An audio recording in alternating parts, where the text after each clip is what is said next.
Really excited to have everyone here tonight.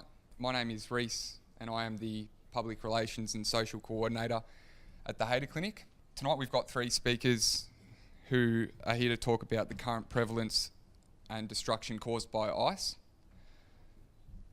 Our first speaker for the night, the founder of the Hayter Clinic, founded the Hayter Clinic about 18 years ago and himself has been working in addiction treatment for about 30 years. He was integral in the decline of the heroin epidemic in the late 1980s. Still today working heavily with the ice use that we're going through at the moment. So without too much further ado, I'd like to get him up here. Richard Smith.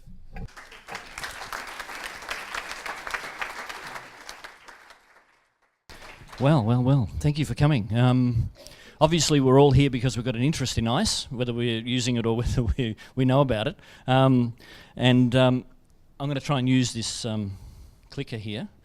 Being 62 years of age, technology leaves me behind.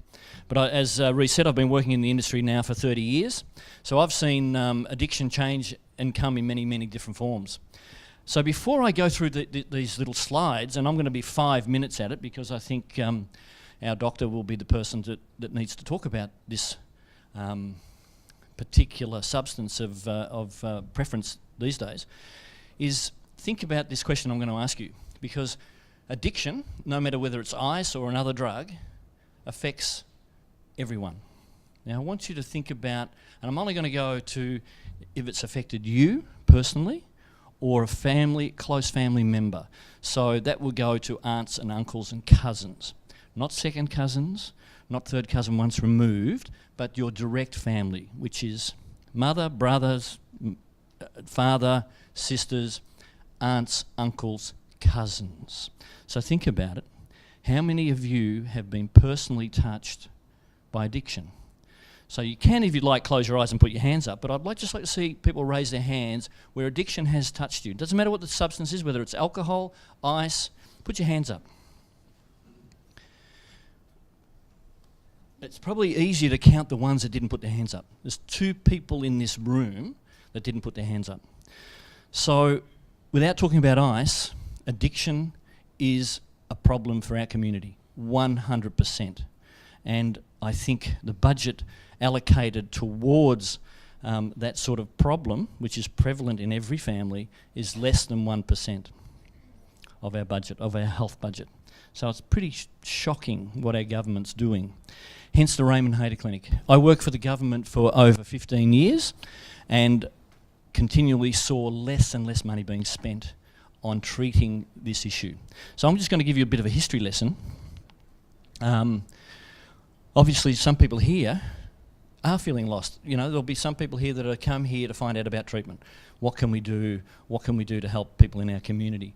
So there's all these feelings of, you know, hopelessness and obviously there's a lot of fear when it comes to ice because we see it in the newspapers every day and it's usually probably misinformed information. So we hear the stories about, you know, violence and people have experienced it in their homes as well if you've had someone on ice. You know, I can identify, I can put both hands up for addiction in my family. I myself am a recovering heroin addict. My daughter is recovering from her drug addiction.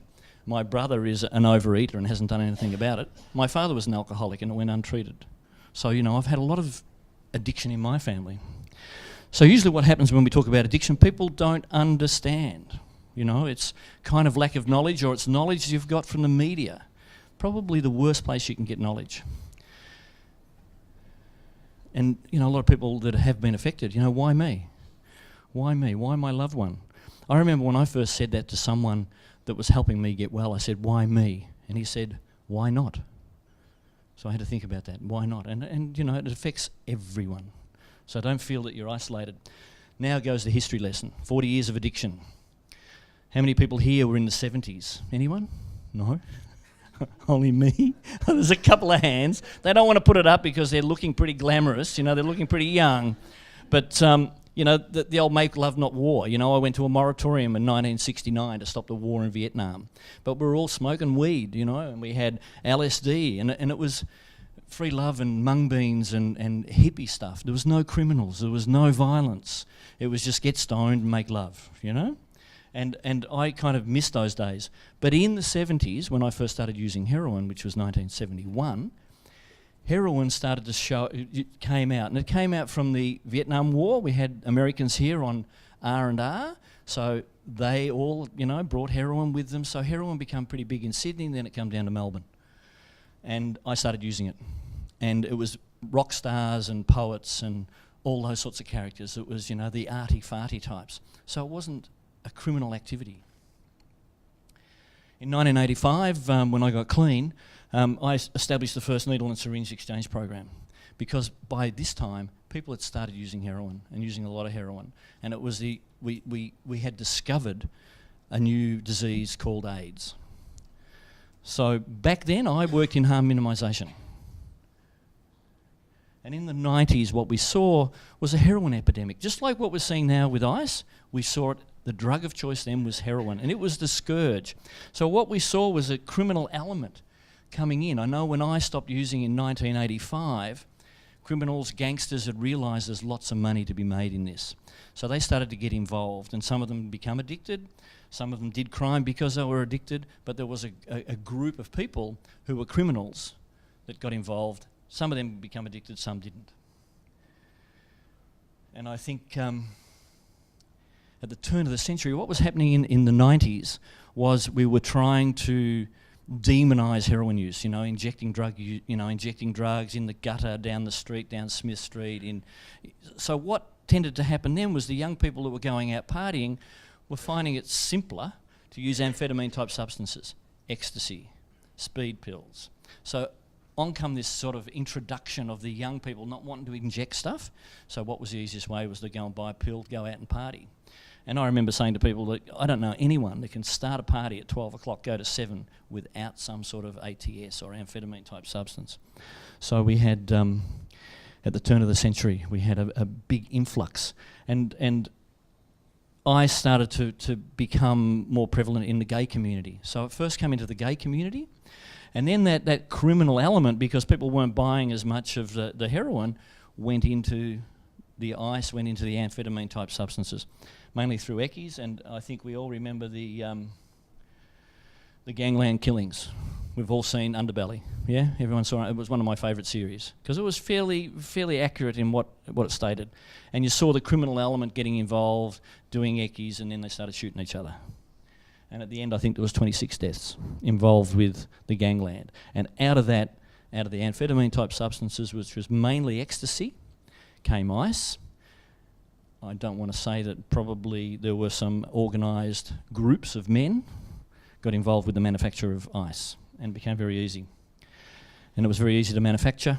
And we, the community, had helped them market it. Because we had gone anti-heroin, anti-everything, ice was an easy drug, and it was simple. It was smoked. It wasn't injected. You know, it was, you could get stoned for $10.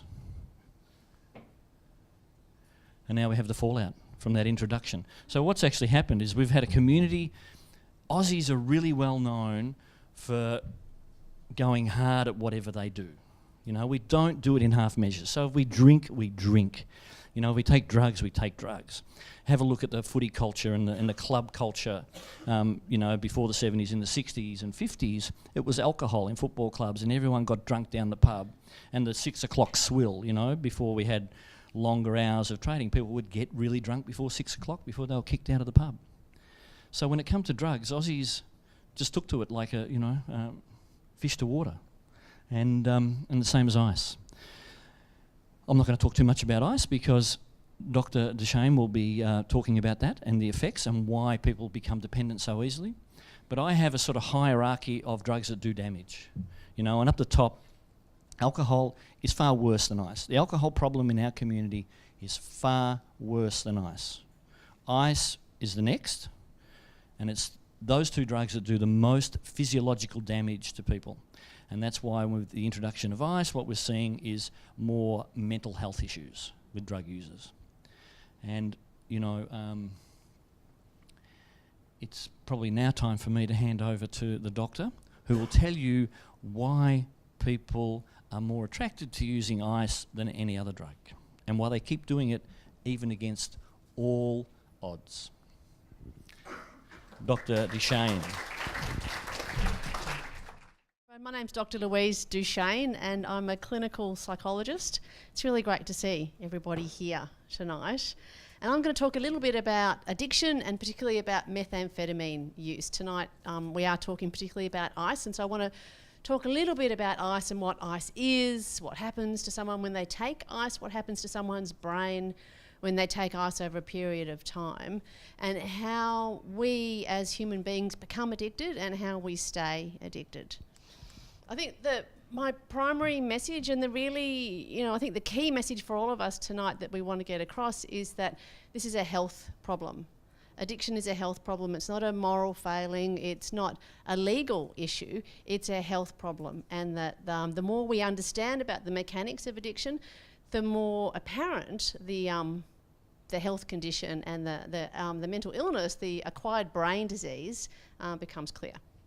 My research has really been looking at people who are affected by drug and alcohol problems, and particularly trying to understand what it is that makes some people more vulnerable to becoming addicts and what keeps people stuck in addiction. And some of that is neurochemical, but what are the things that lead up to that? Because once addiction starts, the brain changes and there are mechanics and chemicals involved, and our actual brain chemistry changes in a way where it's like an out-of-control train, and it's very difficult to stop. But what makes someone an addict? What makes your child, my child, me, you, more or less vulnerable to becoming an addict in the first place? So that's something I'm going to sort of explore a little bit with you over the next few minutes. So we're talking about ice. What's ice? What's methamphetamine? As you probably know, methamphetamine belongs to a stimulant class of drugs. So these are uppers. These are drugs that give us a rush and make us feel pretty good. Yeah. Some drugs are more of a downer, and an opiate would be maybe classified as a downer, whereas these are stimulants. So cocaine, ecstasy, amphetamines, and ice is the most potent. It's the strongest form of methamphetamine. It can last the longest, and it's at the moment it's quite accessible, and people generally smoke it or inject it. It dissolves quite easily, so it's able to be injected. The thing about ice is that not only is it very powerful, it can also be quite long-lasting.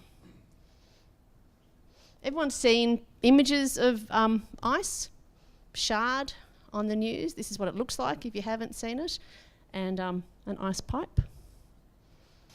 So what are the stats? So in Australia in 2013, 7% of Australians reported that they'd used ice in the last year.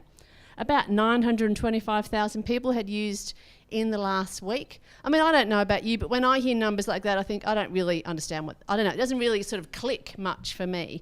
The piece of information on this page that's most important to me is the fact that the trend is going down in that more and more young people are using ice. It's actually becoming, and people are getting younger and younger all the time.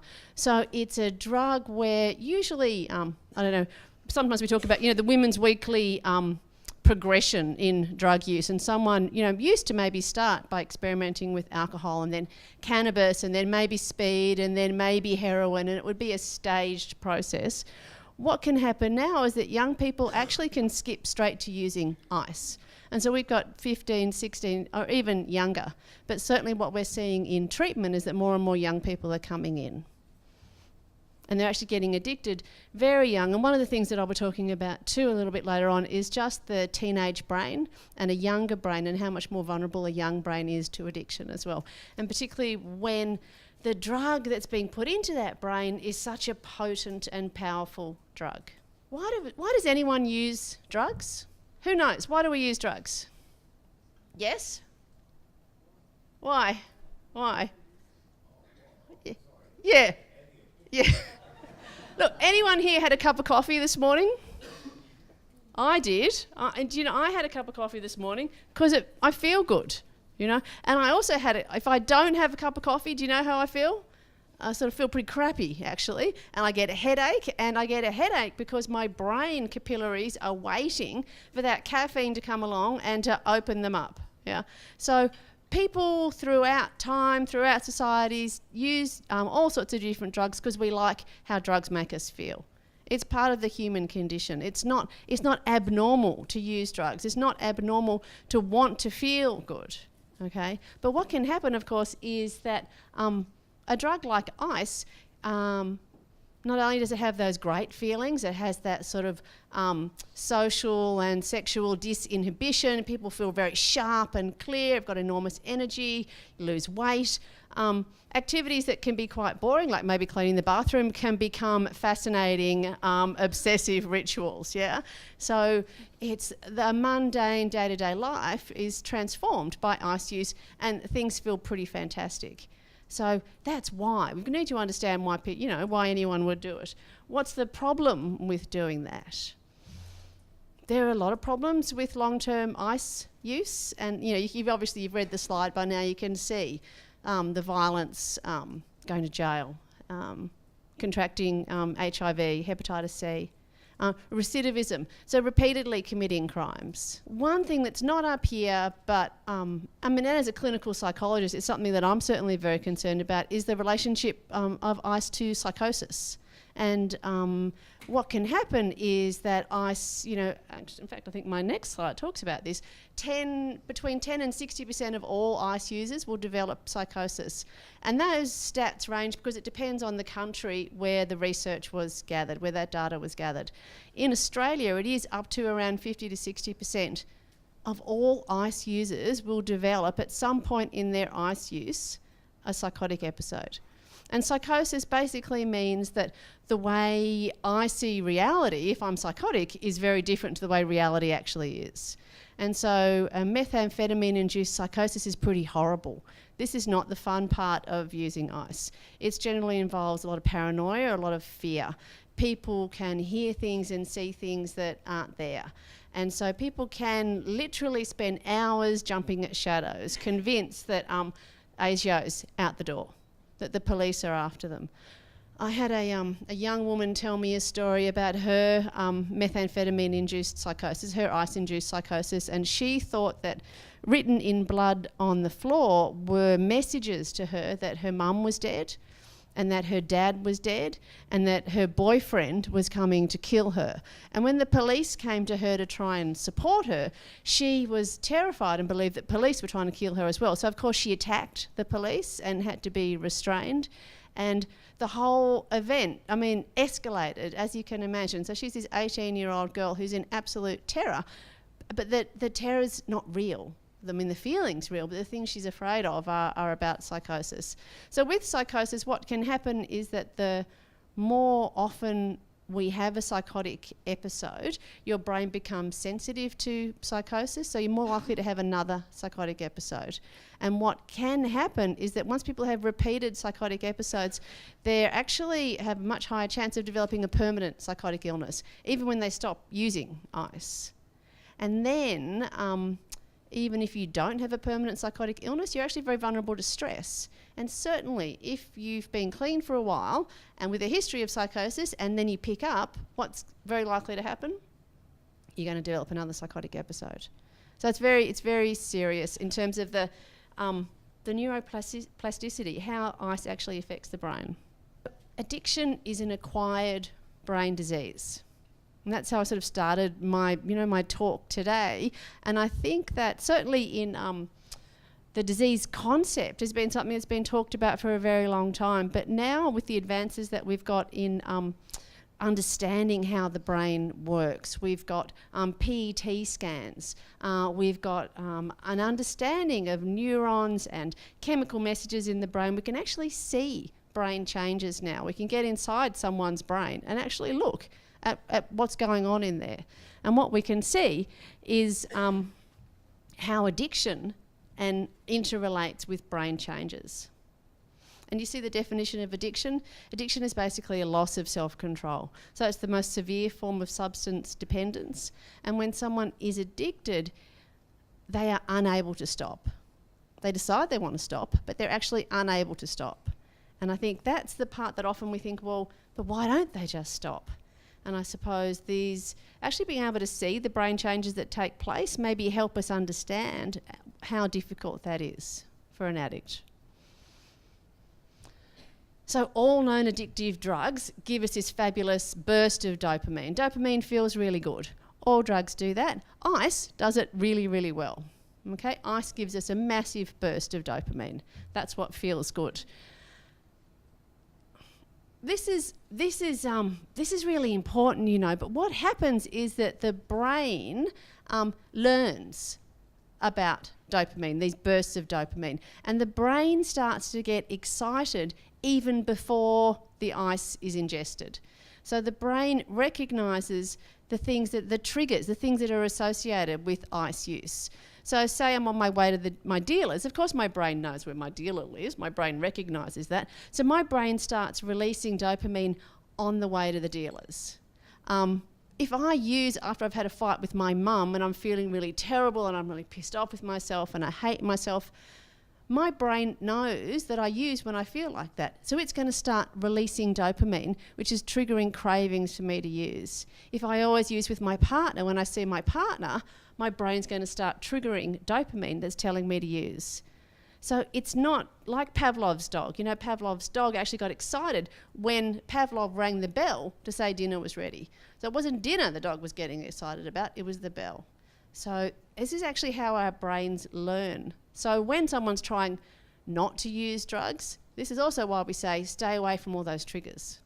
And now we can actually see we've got the evidence, you know, in our brains that proves that. So there's more on dopamine. And so what happens? How does the brain change? Basically, the reward pathway in the brain gets desensitised. So we need more and more ice for it to keep working. With normal rewards, like with food and sex, generally we've had enough. Generally, there's only so much chocolate, there's only so much sex, then I'm good for a bit. You know, my brain stops releasing dopamine and I can have a rest. With ice use in particular, ice tricks the brain into keeping on releasing dopamine so that there's never enough. There's not this time where the person can say, I've had enough. The brain's never satisfied. Stress is more difficult to handle, so the brain's less able to cope with stress. I can't cope with withdrawal, I need more. And again, as all this is happening in the reward pathway, sort of happening up the back of the brain, our frontal cortex is also really affected. So our frontal cortex, this is where I make sensible decisions. This is where I plan. This is where I have consequential thinking. This is where I'm rational. But my frontal cortex is deprived of the neurochemicals it needs to function properly because my whole brain is focused on getting more ice. It's focused on those repeated dopamine bursts. So pretty much I've already said most of that, but I think that the what happens with someone who becomes addicted over time is that life can become pretty grey. As these reward circuits are becoming weaker, not only do I need more ice, so my rewards in terms of the ice use have reduced, but the other thing that's happening is that sitting at home on the couch with my kids watching Pitch Perfect, that doesn't seem fun. Going and having a family dinner, going on a date, going to the beach, having sex without drugs, any of these sorts of normal, healthy things that would give us pleasure generally, all of that's really grim. So life gets, our brains become depleted of the ability to experience pleasure. And with an ice addict, this is actually a long-term problem. So in recovery, once someone has put down ice, they're not using, those reward circuits take quite a long time to come back online. Like these changes don't just stop. The brain doesn't heal overnight once the drugs are put down. It takes a long time, but it's possible. Okay, so we've got the reward systems involved, my frontal lobe's involved. There's this other part of my brain called the amygdala, and this is the fear centre of my brain. This is the part of my brain that says, oh my God, that's a snake, watch out, okay? It's the part of my brain that keeps me away from things that are unpleasant or dangerous for me. So this part of the brain develops this anti-reward system. So it makes the cravings really bad. It makes the part of me that feels awful when I'm not using. It just keeps ramping that up more and more. So then the addict is pulled not only towards the guaranteed reward of feeling fantastic from using ice, I'm also really pushed away by these really horrible cravings. And I don't have any consequential thinking. So can you see this sort of cascade of brain changes that keep addicts stuck? Yeah. It sounds a bit hopeless, I know. Luckily it's not. Why does anyone become addicted in the first place? You know, why is this person an addict and not this person? Particularly when, possibly, they both experimented with ice. Not everybody who touches ice or tries ice is going to become an addict. Only 10% of all people who use drugs become addicted. So why is that? You know, and of course I don't actually have the answer here magically, because there's a whole range of factors that are involved. Some of it's to do with family history. There is a genetic theory about addiction. Maybe your dad was an alcoholic. The exercise Richard did earlier, addiction can certainly run in families. Childhood trauma, childhood disruptions, maybe moving around. There are a lot of different reasons why someone could become an addict. It's not your fault and it's not their fault. Just like we wouldn't blame ourselves if our daughter got cancer or diabetes or heart disease. Sometimes there's a mixture of risk factors that come together and create this perfect storm. What is very clear though is in people who do become addicts and who are addicted, the neurological changes are absolutely profound. So we really are dealing with an illness. And all the willpower in the world actually isn't enough to just snap out of it, to just stop, particularly with ice use, and particularly when we're thinking about young people who already have brains that don't have well-developed frontal cortexes, who already don't know about consequential thinking or don't know how to get themselves out of trouble. As a demographic, this group of people needs even more help, actually, to recover from addiction. And unfortunately, those are the people who are becoming more addicted. Just very briefly on teenagers and, you know, should we let our teenagers experiment with drugs and alcohol? There was an idea, you know, that if I buy the kids a six-pack, at least I know what they're drinking, at least I've got them the alcohol. When we're thinking that, there are other things that we could also take into account, which are that a teenage brain is going through a similar amount of changes that an infant's brain goes through. And at that time, a teenage brain is very, very sensitive to the environment. It's going to change a lot depending on what we do to it. So if we're putting drugs and alcohol into that brain, it is going to change a lot in response to those drugs and alcohol.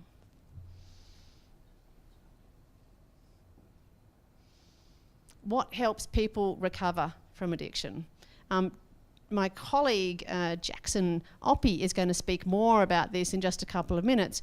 Some of the things that really help people recover from addiction are a medicated detox. The brain needs to be cushioned to support a gradual reduction. All of that, I mean, I've just explained a lot about all those different parts of the brain that are involved. We really need to support that brain to recover slowly. Total abstinence from all drugs and alcohol is very important, just to detoxify the brain and give the brain a chance to recover, just to heal. And it will heal in time. It absolutely will heal in time because brains are plastic, because they respond to the environment, you know. So we can damage our brains, but actually as an organ, the brain heals better than skin. You know, the brain heals better than any other organ in our body. So there's a lot of hope there for all of us. What we need to do is we need to learn how to have fun. We need to sort of build up those reward pathways again. We need to have a go at watching Pitch Perfect at home on the couch, even if you're sort of thinking, oh my God, you know, I just don't really feel like that. But over time, your reward centre is going to come back online and life is going to be fun again. We need to learn how to manage stress. In early recovery, it's very, very difficult to know how to manage stress. If you can imagine, the only tool in an addict's tool bag has been using drugs. And now they're faced with this anti-reward system, this poor impulse control, this really inability to handle stress, and everything feels really grey and boring, and they're trying not to use drugs. So they need a lot of support. So we do it together. It happens as a community. So a new circle of friends and a new environment is actually when we really see miracles start to happen. So a lot of damage can be caused by this disease of addiction, but recovery is possible. And if people do everything that's required of them, then their chances of recovery are very high. And there are certain steps, that we recommend that people take in terms of people of us in addiction treatment. And this is international. And there's a lot of information out in the public domain about how to get better, how to get help. But I suppose my key messages for you guys tonight are that it's a health issue.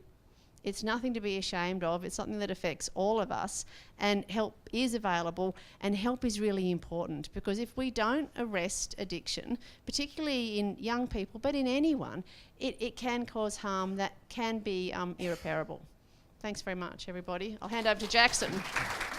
What I want to talk about a little bit tonight is what we can do when we have a loved one in the grip of an ice addiction, because it's all good and well to understand that they're sick, understand it may not be their fault, but it doesn't change the fact we've got a nut job living in a house, and we want to do everything we can to try and get them help. I used ice myself for 9 years, and it wasn't glamorous. I did all the things that I never thought I'd do. I stole my mum's jewellery, I pawned all my belongings, I robbed every employer I had, and I would literally do anything I needed to do to make sure I had enough ice to use. And the reason I used was really simple. Ice felt really good for a long time. It was instant. Didn't matter what sort of day I had, who I owed money to, what the police were doing. If I had enough gear, I could just put all that behind me and have a good time. That's why I used. It felt good. It wasn't the school I went to. It wasn't that my mum didn't hug me enough, or my mum didn't hug me too much, or I didn't get the job, or I didn't get the school. I used ice because it felt good. And it felt good for a really long time until it didn't feel good anymore. And I started suffering from psychosis. And I would do strange things like walk up and down my street, knocking on my neighbours' doors, saying goodbye to them because the CIA were after me and they were going to shoot me later that night, and there was nothing I could do about it, and I was just here to say goodbye. Or thinking that every car on Pascal Vale Road was the hit team. And I couldn't leave, and in the end just being so scared and my amygdala going berserk that I'd be in the fetal position just rocking backwards and forwards until someone called the police to take pity on this guy who's in the fetal position crying on the nature strip. That's the funny stuff. The ugly stuff is, coming home at 2 o'clock in the morning and grabbing my infant children and bundling them into my wife's room and putting furniture up against the door because the people in the fictitious car chase from the city are going to come inside and shoot us all, and having a screaming wife and screaming kids, not knowing what the hell's going on, But the danger of ice, and I see it in people every day and experience it myself, is that, we can experience all that trauma, but keep going back to it. Keep going back to it. I'm never going to do that again. I'm never going to do that again. And a week later, 2 weeks later, I've got a pipe in my hand that I'm using again. And us addicts can really mean it, that we want to stop. I can look mum in the eye and promise her I'm never going to use again. And I can be really believable because I mean it. When my firstborn son was born addicted to drugs through no fault of his own, and I pulled up and stopped using all drugs for that month he was in hospital while he was detoxing, I made that kid a lot of promises, Things are going to be different, I'm never going to use again, drugs aren't going to be part of our family. He's wailing, being fed morphine to keep him alive. I'm making a lot of really sincere promises to him. And, 28 days when DHS let us take him home, after some pretty rigorous interviewing, you could not convince me I was ever going to use ice again. Ever. No way. How could I? You have to be a sociopath, wouldn't you? After inflicting that on my own child. So we have a party. My son's alive. Invite all the family. He's been out of hospital a week. I get on the piss. The beers aren't hitting the spot anymore. Let's get some cognac. Up the bottle shop, up the cognac. By 11 o'clock, I've got my hand around my cousin's neck. He'd better get me some ice and get it quick, or things are going to get ugly. Now, he could not have convinced me the week before that I would do that. How could I do that? My son's asleep, 20 metres away, survived a detox, and I'm in the garage waking up. Yeah. I didn't know why. The next day I felt terrible. How could I have done that? My wife's angry, my mother's disappointed. I don't know why I did it, I just did it because I got hammered. I understand today that I was suffering from addiction, It didn't matter who I promised, my son, myself, whoever. I was not in control of my own actions. I'm a drug addict, which means that without treatment, I'm not going to stop. I'm not going to stop. I had a beautiful way to describe rock bottom, because I always thought there was going to be an event that would stop me, But I was told the other day, rock bottom's when you stop digging.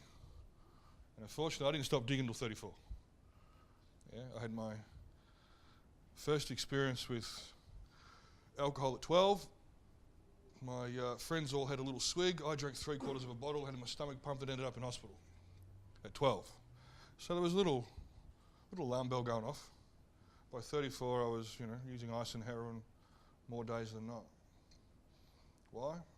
Because I was an untreated drug addict. And drug addiction's a progressive illness that will get worse over time, not better. So I just did what any normal drug addict would do without treatment, and I progressively got worse and worse and worse. Until eventually, I had someone who stood up to me, which was my third wife. And she said, "Fuck you. I'm not putting up with this anymore.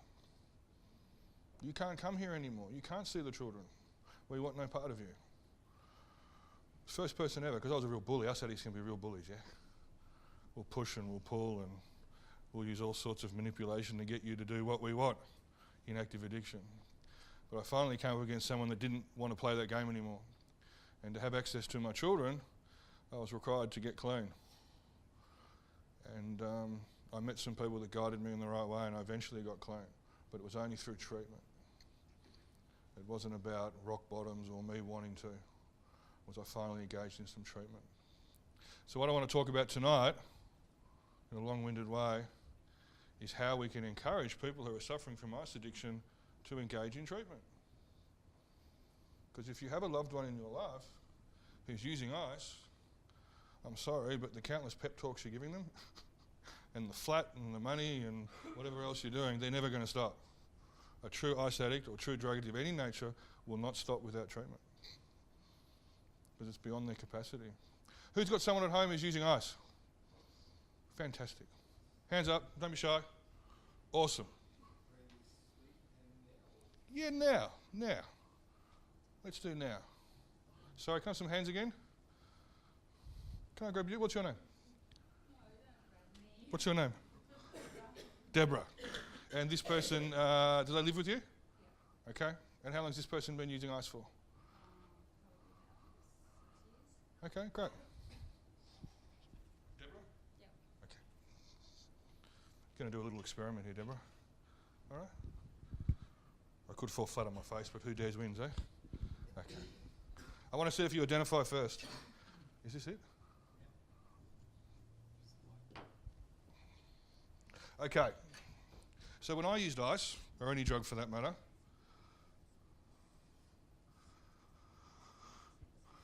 I would feel really, really good. That's what I used. Yeah? tremendous amount of relief. Anyone who's used ice knows what that feels like. Maybe you haven't used it in a week, a few days. That first hit, oh, fuck, that's good. Yeah? We know what I'm talking about? That's why we use. Yeah, because it feels really good. And it's instant. I can have an argument with my wife, whoever, have no money in my pocket, that first hit, whoa. That's why I'm using. It's really powerful. Yeah? Instant relief from my circumstances. Instant relief from my emotional anguish. Instant relief from my social maladjustment. Yeah? But I'm a drug addict, which means when I use a drug, I can't stop. Yeah, countless times I would ring my partner, wife, say, sweetheart, I'll be home in a couple of hours, I'm just going to the pub. I'm lying to her, I'm going to my dealers, and I've got every intention of just having a couple of puffs and coming home. I'm not lying to her. I want to be home at 8 o'clock for dinner. Yeah? I'm past the lie detector test at 4 when I call her. But I can't stop. I keep using, then I have a whack and then I turn my phone off and I come home on Sunday. Yeah? That's not my intention. Yeah? And that reaction, which Louise touched on before, affects about 5 to 10% of people. There's somewhere between 5 and 10% of us that when we use drugs, we simply do not have the capacity to stop. Now, am I born with that? Is that environmental? Who cares? It's really irrelevant. You know, it'd be nice if someone could tell me one day, but it's irrelevant to what I need to do to stop. So me personally, I don't dedicate any headspace to it. Yeah? But because, as a direct consequence of simply how much drugs I'm using, things happen in my life. Yeah? I lose my job. My mental health suffers because I haven't slept in 3 days and the shadows are starting to move and the CIA's after me. Yeah? My relationships suffer. Financial issues. What else? Accommodation, a couch surf. Reese, this is killing me. The net result of what initially was that awesome feeling and an immediate relief I got ends up quite painful. My life ends up in crisis. I'm lurching from one crisis to the next. Is this familiar? Yeah. Okay, good. Means you're in the right place. Okay? Now, over 15 years, I would lurch from one crisis to the next. And I'm doing this to see if people in the room can identify. And each time there was a crisis, I would have what I call this pain-induced moment of clarity. Fuck, my life's falling apart. I've got to do something different, man. Yeah? I've got to pull up. This is really fucked. Yeah? And I would make a bunch of promises. Not only to myself, but to Mum as well. I'm going to stop. I promise. I can see the error of my ways now. I'm going to get a job, I'm going to join the gym, I'm going to be a 9 to 5 man, I'll be home for dinner, and I'm just going to change. I've finally grown up, and I've finally seen that I've got to live a different way now. And I really mean it. I really mean it. And I'll sell you some hope, and some new promises, and a new plan. And I'll have what? A short period of abstinence.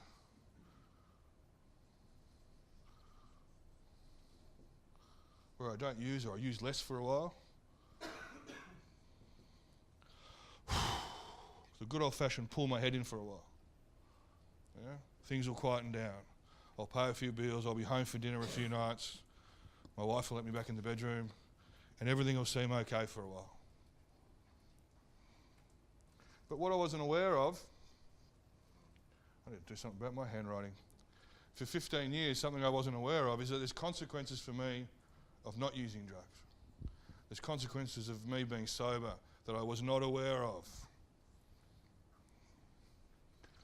Within a short period of time of being sober, I started to get really bored, lethargic, resentful. That wife or girlfriend that was begging to take me back, I'm suddenly staring at her thinking, what's in it for me? I get depressed again.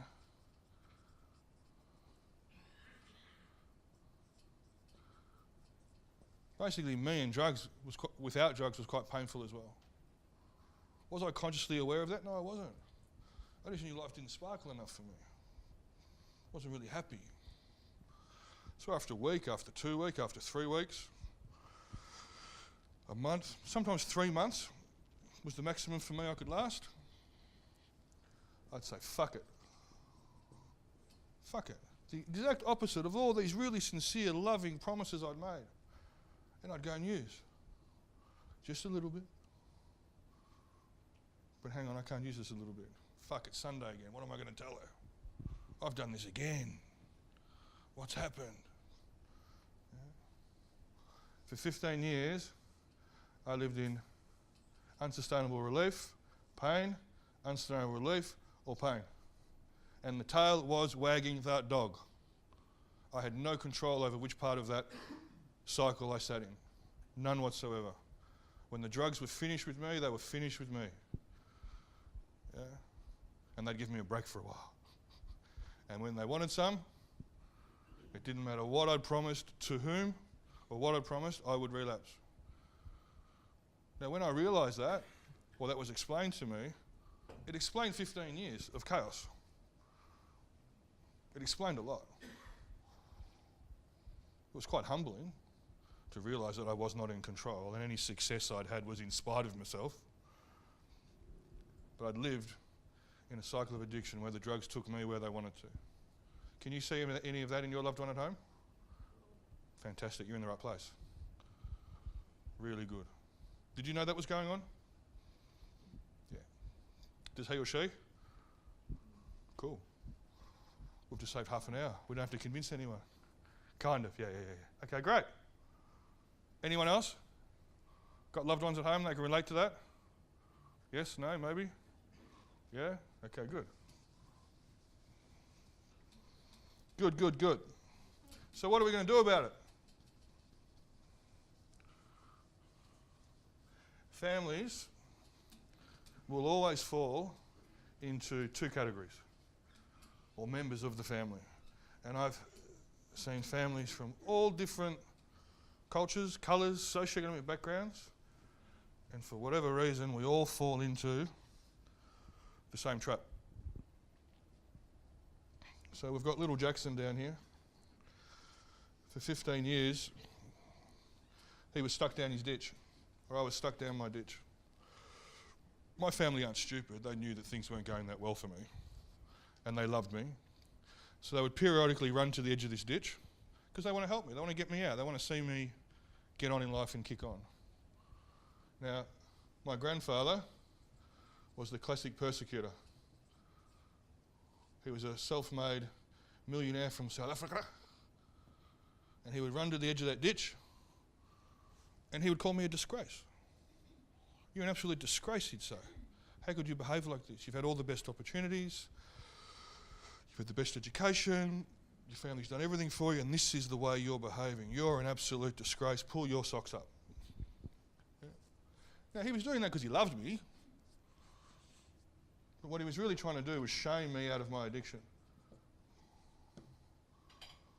But you can't shame someone out of addiction any more than you can shame someone out of cancer.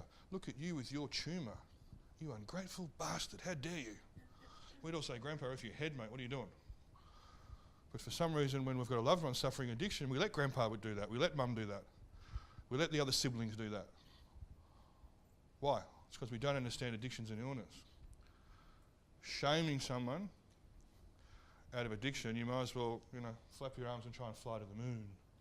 It's not going to happen.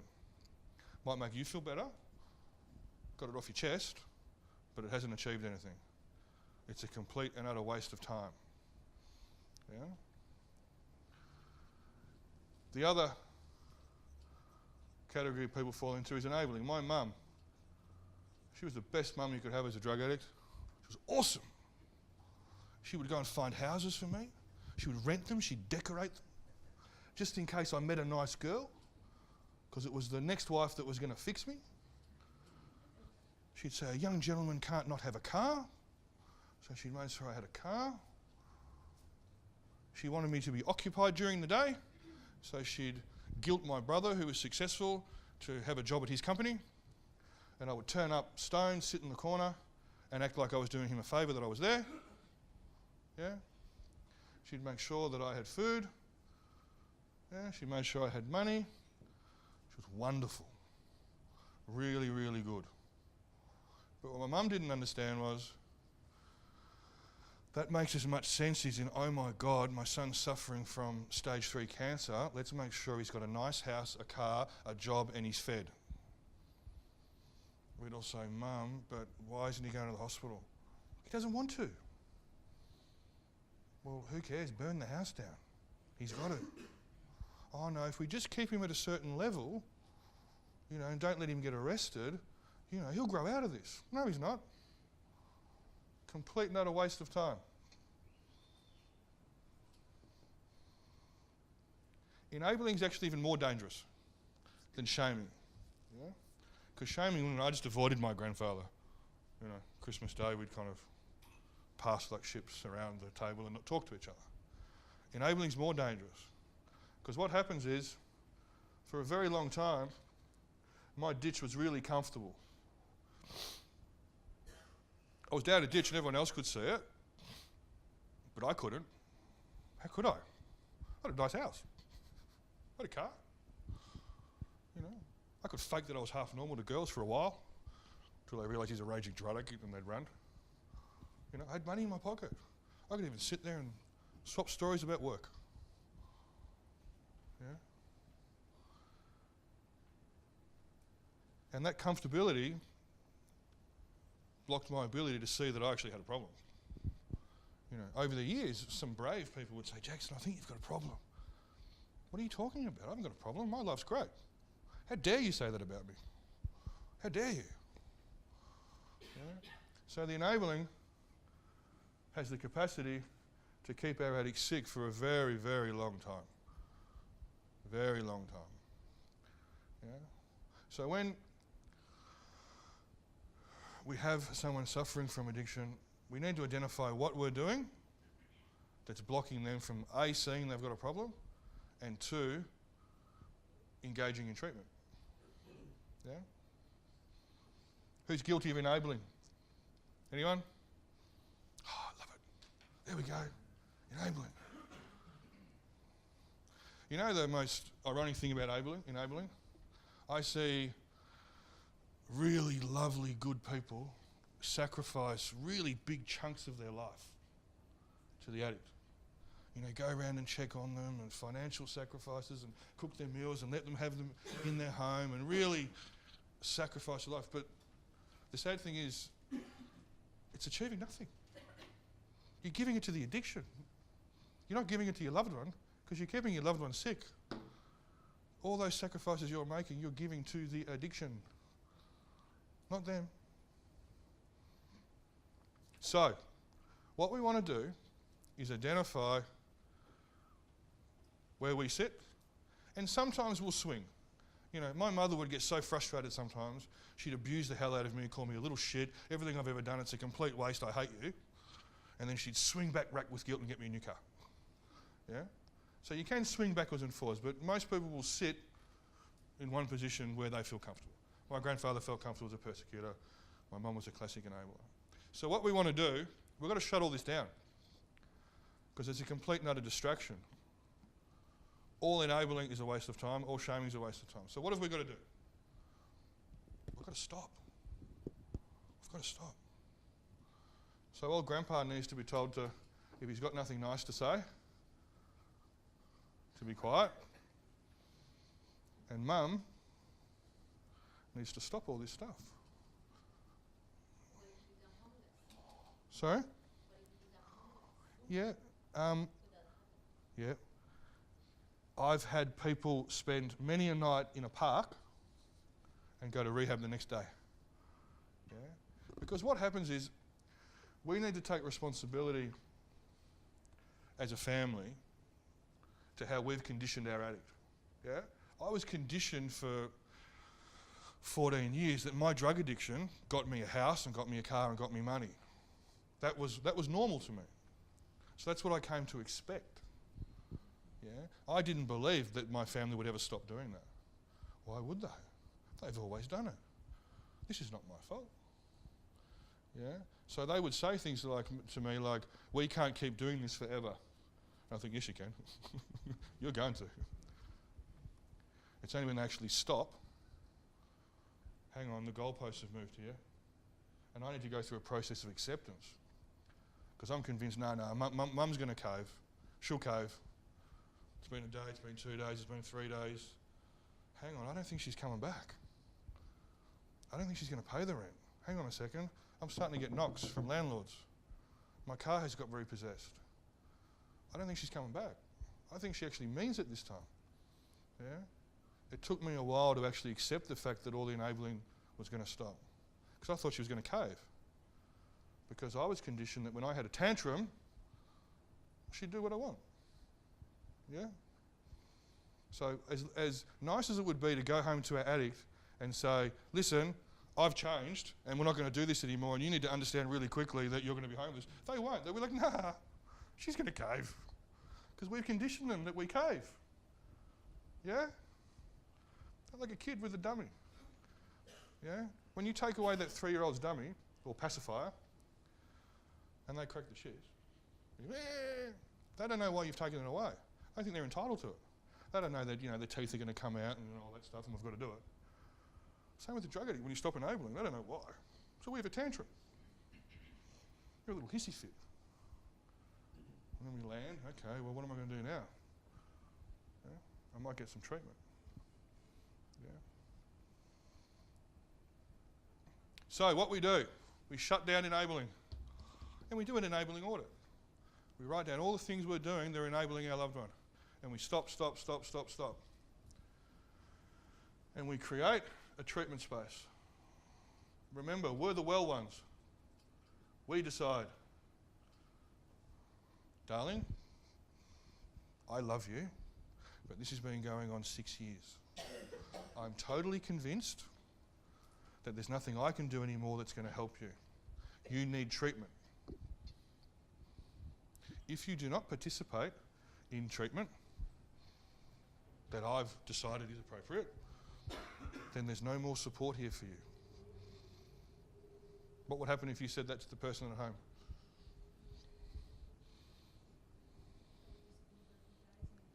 Correct. And why do you think they disappear? Okay, take his eyes, and what else?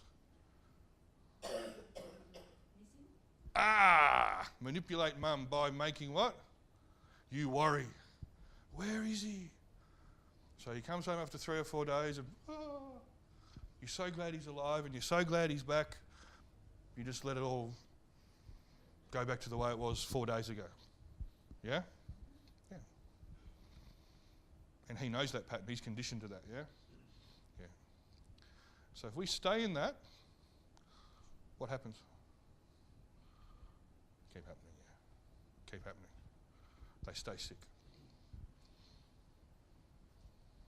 So for our loved one or our addict to get well or start the journey of getting well, what's the first thing that's got to happen?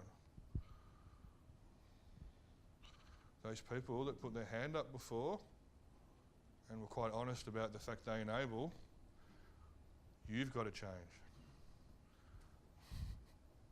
The first thing that's got to happen is you've got to change. You've got to do something different. Fantastic. So we've just solidified what you've been thinking for a long time. Yeah? I've got to do something different. I've got to do something different. Yeah? That's great. Really good. And we've got to understand that us addicts may not respond as quickly as we'd like. So your fears, he's going to sleep in a park for a week. He's going to run off and use. That may or may not happen. The record where I work is 2 weeks. Because think about it. I've been fed and watered and babied to the age of 34. How long am I going to last out there on the street? Not long. Not long. It's really scary out there without mum. It's really scary. And my friends get sick of me because I'm just like, oh, I got no money. My mum kicked me out. It's all fun. They're like, can you go, man? You're really boring now. Yeah? Because when I'm set up with my enabling mum, or family, and I've got everything I want, why the hell am I going to go to rehab or stop using? Why? Why would I? Doesn't make any sense. You're crazy. I'm not going anywhere. It's really sweet here. Yeah? Doesn't make any sense. So often to make treatment look attractive, we've got to make other things unattractive. Yeah? And what's really unattractive is sleeping in a park. It's really unattractive. So if they're my two options, I might actually start considering treatment. Yeah? Treatment doesn't look so bad now. They've got a bed there. They've got food there. Got people to talk to. They might give me some money when I leave. Who knows?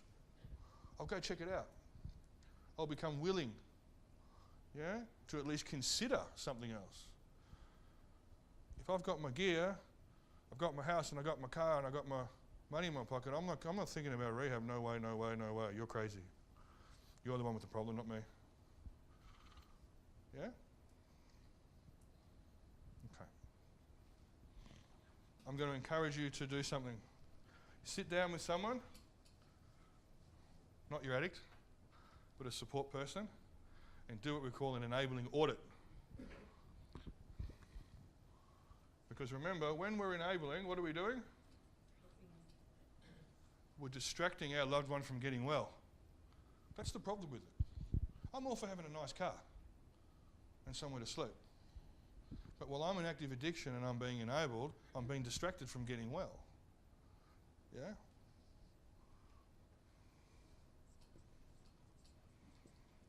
And the idea of doing an enabling audit is you can actually write it down and consciously cross them off one by one. Yeah? So, if I may be so bold, you're enabling an addict by simply giving them accommodation. Yeah. Yeah. What else? Any pocket money? Occasionally? Yeah. Great. Fantastic. So you're providing a financial management service? I'm unmanageable, Mum, so it's your fucking problem now. I'm going to give you my pay, right? Don't give it to me no matter what. But if I come back and I really need it, then give it to me. When I start swearing at you and I'm abusive, then give it to me. But this week's the week I'm not going to use, so yeah, I'm going to bring you into this and just stress the hell out of you this week. Yeah? Okay. So he's got a personal fund manager. Okay. He's got food at home? Oh, you do his shopping? Okay, great. Great. So he's got a personal shopper. A personal shopper.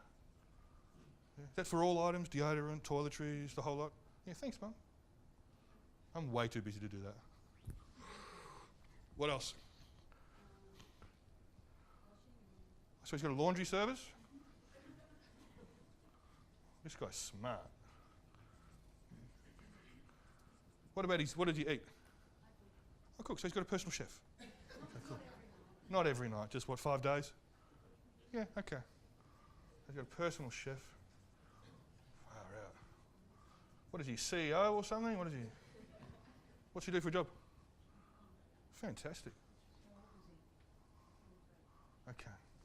So he's a personal chef, he's got a laundry service, personal shopping, so he sends you out to get stuff, financial management, he's got the hotel. I presume he comes and goes as he likes. He's 23. So he comes home, showers, heads off, binges, crashes for a few days and heads off again. Okay, great. Does he have a car? So you probably run him around if he needs to get somewhere occasionally? Not so much? Okay, so no chauffeur. Wow, you're tough. I'm not doing this to embarrass you. I'm doing it just to demonstrate what I was saying before. I'm a 23-year-old concreter. I'm using drugs more days than not. I've got great accommodation, financial management, a personal shopper, a laundry service and a personal chef. And you want me to go to rehab? You want me to stop using? What are you talking about? Everything's fine. Yeah? He's manageable because you're managing him. You want to be managing him at 34? 40? 45? 50? I see him every day. I see elderly people come in with their 50-year-old kids at my work. Can you do something with him? Because we're about to die. Literally. And we're worried about what's going to happen to him. Yeah? And this here is what? A distraction for him. Because that's blocking him from saying, hang on a second, I'm not going that well. My washing's piling up. I've been eating beans for a week. I don't have any money before payday. I don't have a car to go and do my shopping. Because you're filling all the holes for him. So you're blocking him. He thinks he's flash. He thinks he's going all right. Yeah? So you need to stop. Because it's keeping him sick. Yeah? When we're enabling, we need to be really pragmatic and honest with ourselves. Whose needs are we meeting? Yeah? Little Johnny doesn't need a personal chef at the moment. Yeah? But, you know, if he's had a meal and he's in bed and he's at my place, I can sleep. I'm okay for the night. Well, whose needs is that? Is that yours or his? Yeah? Bit of column A, bit of column B maybe. Yeah, so that's what you're touching on. To stop the enabling can be really difficult because we as a family member get just as addicted to it as the addict. Yeah? So there's lots and lots of support groups out there so that when you make this type of decision, I'm not going to participate in my loved one's illness anymore, which is what you're doing. You're participating in it, you're becoming part of it. There's support groups out there. We run support groups, there's Al-Anon, Aranon, there's a whole bunch of support groups out there, yeah, to help people. Because it is hard. It's hard to stop, and you do worry, what's going to happen to him? Yeah, because what happens over years and years of addiction, the saddest thing is that our opinion of our loved one becomes really low. Oh, he won't cope without me, you know, he needs to live at home. I mean, people used to go off to war at 16 and 17. Our 25-year-old drug addict can't survive a night in the park. I'm telling you right now, he can.